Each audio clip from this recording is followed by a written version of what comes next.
জামাতের আমিরের কারণে খালেদ মহিউদ্দিনের চাকরিটা এবারের মতন বেঁচে গেল বলে মনে হচ্ছে।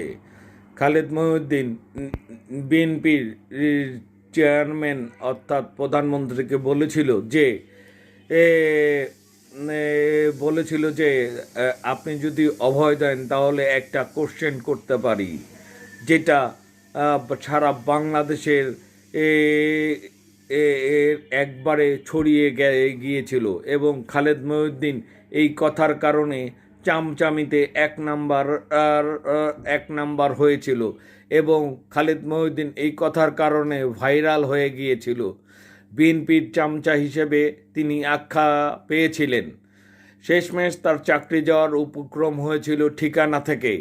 তারপরে তিনি এটি মিনিমাইজ করার জন্যে জামাতের আমিরের পা ধরতে বাধ্য হন এবং তাকেও তিনি বলেন, আপনি যদি একটা অভয় দেন তাহলে একটা কোশ্চেন করতে পারি, যার কারণে জিনিসটি এখন মিটিগেট পর্যায়ে দেখছে। কিন্তু বাংলার জনগণ এতটাই রামছাগল না যে এই জিনিসটা মানুষ ভুলে যাবে।